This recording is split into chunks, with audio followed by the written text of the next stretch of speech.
Salut tout le monde, ici FX pour Réalité. Eh bien, je me trouve au Valet de Cœur situé sur la rue Saint-Denis à Montréal pour vous parler de Dungeons & Dragons.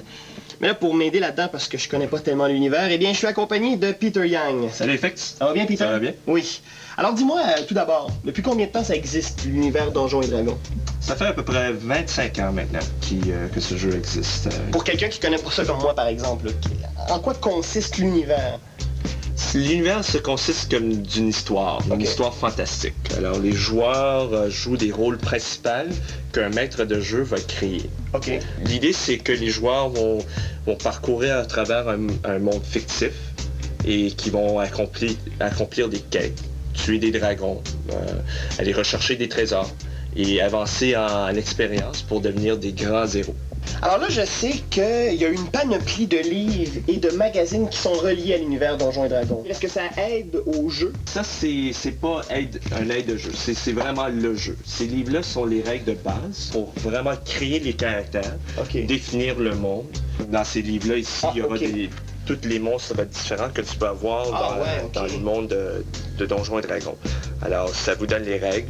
Tandis que d'autres livres, vous avez des informations du monde de Donjons & Dragons que eux, ils ont créé pour vous. Forgotten Realms, ça c'est un monde, le royaume oublié, c'est un royaume que la compagnie, eux, ils ont fait pour les joueurs et les maîtres de jeu. Je sais aussi qu'il y a des figurines, des espèces de figurines pions pour jouer. Oui. Ah, peut-être peux-tu aussi m'éclaircir là-dessus? Oui. L'idée dans ce jeu-là aussi, c'est que vu que la majorité se passe à l'imagination, des fois on a besoin un petit peu quelque chose de plus réel pour nous situer. Il y a des figurines qui représentent chaque classe, il y a des figurines qui représentent des monstres. Alors ça aide beaucoup pour le maître de jeu et les joueurs quand il peut représenter leur caractère dans un monde 3-dimensionnel. Donc finalement ça ramène un peu plus l'aspect de jeu de société. C'est ça. Quand vous pouvez voir des résultats de figurines peinturées, ça vous donne une idée de si tu peux arriver avec un petit peu de patience et un petit peu d'imagination. Oui, c'est beaucoup de patience quand même. Alors c'est là-dessus que les personnages évoluent et on joue avec des dés, c'est bien ça? C'est ça. Alors ce que vous allez faire, c'est que vous allez dessiner des cartes dessus.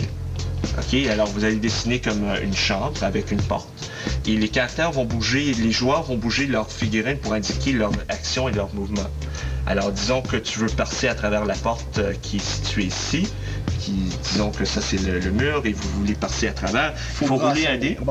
Et après ça, le maître de jeu va voir si tu es capable. Et là je vois que tu as différentes sortes de dés, peut-être que je peux les montrer, voilà. Alors là, j'imagine qu'un dé sert à un type de truc. Donc, par exemple, ce dé-là peut servir à ouvrir une porte, mais ce dé-là, est-ce qu'il peut, par exemple, servir à attaquer un ennemi? Ben, la plupart du fois, avec le Donjon Dragon, tu vas rouler un dé 20.